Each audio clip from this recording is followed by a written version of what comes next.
जय श्री कृष्णा। राधे राधे। आप सबका मेरे YouTube चैनल पर हार्दिक स्वागत है।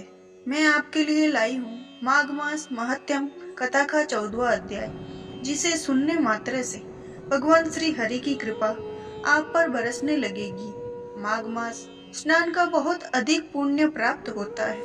यदि आपने हमारे चैनल को अब तक सब्सक्राइब नहीं किया तो जरूर करें और बेल आइकन को दबाना ना भूलें, ताकि आने वाली सभी वीडियो की जानकारी सबसे पहले हो सके। वीडियो को पूरी सुनने और कमेंट बॉक्स में जय शिव शंकर और श्री गणेशाय जरूर लिखिए। अब सुनते हैं अध्याय। दत्तात्रेय जी कहने लगे, हे राजन, प्रजापति ने पापों के नाश के लिए प्रयाग तीर्थ की रचना की। सफेद गंगा जी और काली यमुना जी के जल की धारा में स्नान का महत्व भली प्रकार से सुनो। जो इस संगम में माघ मास में स्नान करता है वह गर्भ योनि में नहीं आता। भगवान विष्णु की दुर्गम माया माघ में प्रयाग तीर्थ पर सब नष्ट कर देती है। माघ मास में प्रयाग में स्नान करने से मनुष्य अच्छे भोगों को भोग कर ब्रह्म को प्राप्त होता है। माघ मास तथा मकर के सूरों में जो प्रयाग में स्नान करता है उसके पुण्य की गिनती चित्रगुप्त भी नहीं कर सकते। जो 100 वर्ष तक निराहार रहकर जो पुण्य प्राप्त होता है वही फल माघ मास में 3 दिन प्रयाग में स्नान करने से प्राप्त होता है। जो फल 100 वर्ष तक योग अभ्यास करने से मिलता है वही फल प्रयाग में 3 दिन स्नान करने से प्राप्त हो जाता है। जैसे सर्प पुरानी कचली छोड़कर नया रूप धारण कर लेता है, वैसे ही माघ मास में स्नान करने से मनुष्य पापों को छोड़कर स्वर्ग को प्राप्त कर लेता है।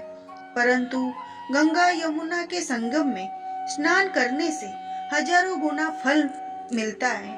हे राजन, जिसको अमृत कहते हैं वह त्रिवेणी ही है। ब्रह्मा, शिव, रुद्र, आदित्य, मरुत्कन, गंधर्व, लोकपाल, पक्ष ग्रहक, किन्नर, अनिमिष से सिद्ध तत्वज्ञानी, ब्रह्माणी, पार्वती, लक्ष्मी, सची, नैना, दत्ती, अदिति तथा संपूर्ण देव पत्नियां तथा नागों की स्त्रियां, मेनका, उर्वशी, रंभा और सब पितर मनुष्य गण, कलयुग में गुप्त और सतयुग में आदि में प्रत्येक सब देवता माघ मास में स्नान करने के लिए आते हैं। इन दिनों में माघ मास में प्रयाग में स्नान करने से जो फल मिलता है वह ईश्वर ही कह सकता है। मनुष्य में कहने की शक्ति नहीं है। हजारों अश्वमेध यज्ञ करने से भी यह फल प्राप्त नहीं होता है। पूर्व समय में कांचन मालिनी ने स्नान का फल राक्षस को दिया था, इससे वह पाप मुक्त हो गया। इसके बाद कीर्तिवीर्य कहने लगा, भगवान, वो राक्षस कौन था और कांचन मालिनी कौन थी? उसने अपना धर्म कैसे दिया और उनका साथ कैसे हुआ? अत्रि ऋषि की संतानों के सूर्य यह कथा सुनाकर मेरा कुतूहल दूर कीजिए। तब दत्तात्रेय जी कहने लगे, राजन, इस पुरातन विचित्र इतिहास को सुनो। कांचन मालिनी नाम की एक सुंदर अप्सरा थी जो माघ मास में प्रयाग में स्नान करके कैलाश पर जा रही थी। तब उसको मार्ग में जाते हुए देख हिमालय के कुंड से एक घोर राक्षस ने देखा।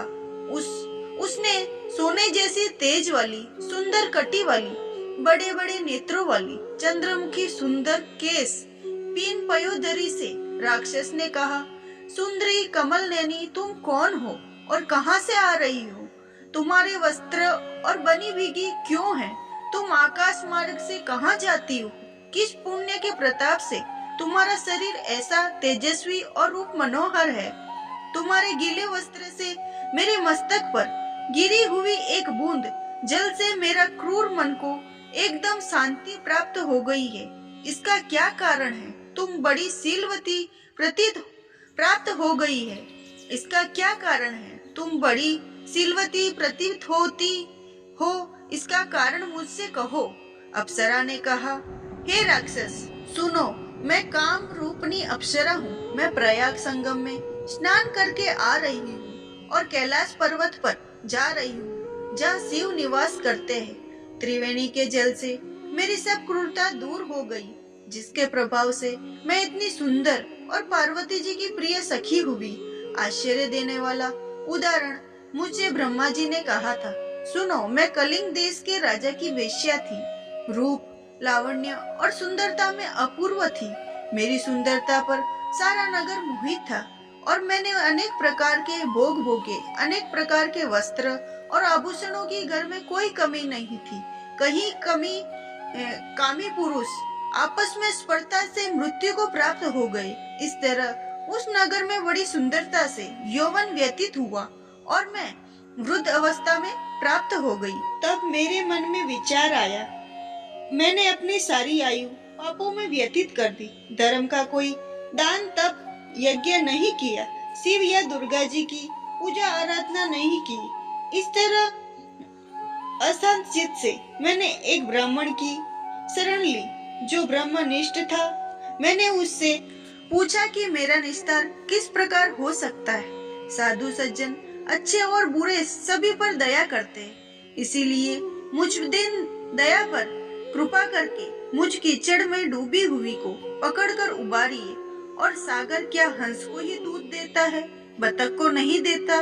तब वह ब्राह्मण राजा का पुरोहित इन सब बातों को सुनकर मुझ पर दया करके कहने लगा कि तुम ब्रह्मा के क्षेत्र प्रयाग में जाकर माघ मास में त्रिवेणी संगम में स्नान कर, परंतु मन में अशुभ विचार मत आने देना। पापों को नाश के लिए महर्षियों ने तीर्थ स्थान से अधिक और कोई प्रश्य नहीं बतलाया। प्रयाग स्नान से तू अवश्य पवित्र होकर स्वर्ग को जाएगी। बामिनी पुराने जमाने में गौतम ऋषि की स्त्री को देखकर इंद्र ने काम में वशीभूत होकर कपट वेश में उससे भोग किया, इसीलिए उसे ऋषि द्वारा श्राप दिया गया और उसका शरीर अत्यंत लज्जा युक्त हजारों भोगों वाला हो गया। इंद्र नीचा मुंह करके अपने पाप कर्म की बुराई करने लगा और मेरु पर्वत के शिखर पर स्वच्छ जल वाले सरोवर पर एक स्वर्ण कमल से भरे हुए कोटर में घुस गया और उसने अपने पाप को धिक्कारता हुआ कामदेव की बुराई करने लगा। यह सब पापों का मूल है। इससे वशीभूत होकर मनुष्य नरक को जाते हैं और अपने धर्म, कीर्ति और धैर्य का नाश करते हैं। इंद्र ऐसा सोच रहा था, सो इंद्र के बिना सारा देवलोक शोभाहीन हो गया। तब देवता गंधर्व, किन्नर, लोकपाल इंद्राणी के सहित बृहस्पति जी से जाकर पूछने लगे। लोकपाल इंद्राणी के सहित बृहस्पति जी से जाकर पूछने लगे और बोले, महाराज, इंद्र के ना रहने से स्वर्ग ऐसा शोभाहीन हो गया है जैसे 7 पुत्र के बिना श्रेष्ठ कुल। इसीलिए स्वर्ग की शोभा के लिए कोई कार्य कीजिए। इस विषय में देर नहीं लगानी चाहिए।